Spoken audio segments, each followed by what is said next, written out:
القصيدة هذه عنوانها لا يضيق الصدر.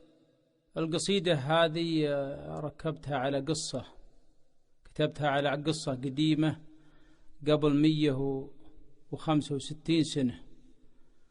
القصة حصلت في جلاج البسدير. العمي حمد بن سليمان السعيد أخو جدي الثالث، وكان مشهور بالشجاعة والصبر والإقدام، كان عنده فلاحة كبيرة. المحور الثاني في القصة الشيخ عثمان بن بشر اللي ألف كتاب عنوان المجد في تاريخ نجد، والمتوفي 1288، وكان مشهور بالعلم والتاريخ والتوثيق. القصة تدل على همة الأجداد وحزمهم وصبرهم واتكالهم على الله في جميع أمورهم. في سنة من السنين جاء الجلاجل سيل وسم عقب وقت، أما أن سنة أو سنتين امتلت على إثر هذا السيل كل النخيل والأراضي الزراعية. عادة الأولين من يوم يجي السيل، خاصة الوسم، يتجهزوا لزرع العيش الحنطة. من يوم تشرب الأرض ماها، وحول ما تي بس يهمون في حراثة، أما بالضريب عن طريق الأيدي بالمساحي أو المسحات أو المحراث اللي تسحبه البهايم. عمي حمد الله يرحمه واعد الشواغيل العمال، وعادة الشواغيل يكون عددهم بين 8 إلى 10. واعد 10 شواغيل يضربون الأرض للزراعة، لأنه لو تأخر وجا سيل ثاني تبقى الأرض رطبة ولا يقدر يحرث الأرض ويتأخرون عن الزرع، ولا تأخروا يصير ما عندهم إنتاج ولا عندهم قوت يحطونه في بيوتهم الباقي السنة. واعد الشواغيل وقال بكرة ترى موعدنا إن شاء الله للضريب في المزرعة، وكان مجهز عدة الجليب، الغرب والمحالة والحبال وغيره من عدة السواني. عرف الأولين العمال اللي يشتغلون على راعي الفلاحة فطورهم الضحى وغداهم بعد صلاة العصر. لما رجع حمد بن سعيد البيته بعد صلاة الظهر، لقى زوجته مريضة مرض فجأة، أو إنها حاسة بالمرض قبل ولا علمته. أدى المرض الوفاتها قبل صلاة العصر. بلغ قاربه وجيرانه اللي حوله وقال غسلوها علشان أروح للمسجد العصر، أما مداني نصلي عليها في المقبرة. تودونها للمقبرة هناك وبلغ الجماعة في الجامع وانتم صلوا في المسجد الثاني. كان الديرة فيها 5 مساجد بالمسجد الجامع، الديرة القديمة. صلى العصر وقال للجماعة يا الربع زوجتي متوفي وتطلبكم الحل ونبي نصلي عليها في المقبرة. اطلعوا بعد صلاة العصر للمقبرة وصلوا عليها هناك وعزوه في المقبرة كعادة الأولين في القرى قديما، العزاء في المقبرة في نفس اليوم، بخلاف ما نراه الحين من التوسع والتكلف والمشاوير في موضوع العزاء. دخل الله يرحمهم جميع، دخل من المقبرة وجل داره، تنكر خاطره من فراقها وشاف الطحين مولمته والدخن الغدا العمال اللي تبي تسويه بكرة، ولكن القدر حال دون ذلك.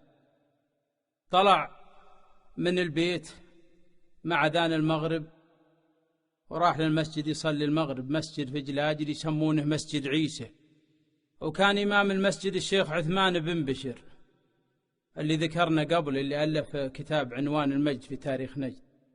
بعد ما قضوا الصلاة اطلع حمد بن سعيد وقف في عاية المسجد ومتكدر. اطلع الشيخ عثمان بن بشر لقاه واقف ضايق صدره.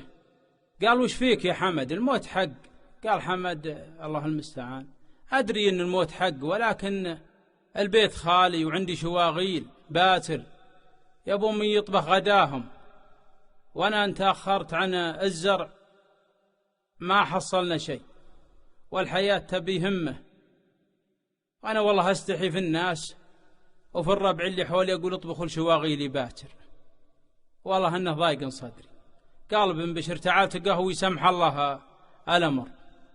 ادخلوا البيت وقلط عمي حمد في الديوانية، وراح بن بشر زوجه وقال والمي القهوة عندي حمد بن سعيد وخلي منيرة تحنى وتولم عشان تروح مع زوجها. قالت زوجة بن بشر سمع وطاعة أبشر. ادخل بن بشر على حمد بن سعيد وقال بملك على بنتي منيرة. قبلت؟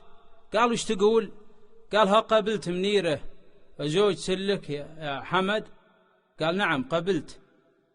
وهو عالم وشيخ ابن بشر وملكه. بعد ما ملكه قال يلا يا منيرة روحي مع رجلك وجهزي غدا شواغيله بكرة. راحت معه، وكانت نعم المرأة في الوفا والجود والتربية، وكان هو كذلك نعم الزوج. عاشت معه سنين في أحسن عيشه معه رغم ضعف الحياة وصعوبتها، وجابت منه ولدين وهم سليمان بن حمد بن سعيد وعبد العزيز السعيد، و4 بنات منهن الجوهرة السعيد أم تركي بن ماضي يمير أبها سابقا. فسمح الله الأمر، تسهلت الأمور. وهذه القصة عكس ما نراه الآن. اللي يبي يتزوج هالحين يخاطب ويقعد مده، وبعدها الملاك، وبعد الملاك شبكة، وبعدها حفل زواج، ثم حفل آخر للنساء بعد يمنع فيه اصطحاب الأطفال، ويمكن يستغرق الموضوع أكثر من سنة. حرصت ووثقت القصة بقصيدة أقول لا يضيق الصدر والدنيا وسيع، ما تضيق إلا وربك قد فرجها. اكفخ الجنحان لا تبدي الهزيع، والفرج عند الذي وسع فجاجها. كل وادي يشبع اللي فيه ريع، والشدايد يسرها يطفي وهاجها. ابذل الأسباب والفرجه نزيع، والسبب نار تزدي من سرجها. كل ما هونت حمل تستطيع، تعتلي والطايلة ترقى درجها. والحتي ما يرفع نفوس وضيع، والفتى ما شاخ بهروج هرجها. فعل ابوك ابوك والبيضة صنيع، وانت لك دنيا تدرج في خلجها. العمر لو زام ما يبت الربيع، لو صفت دنياك لا تامن عرجها. تمشي الأيام والدنيا سريع، مثل خيل طار دلمت في سهجها. من يعيش يشوف ضحكات وفجيع، كنها اللي يسري الليل بدلجها.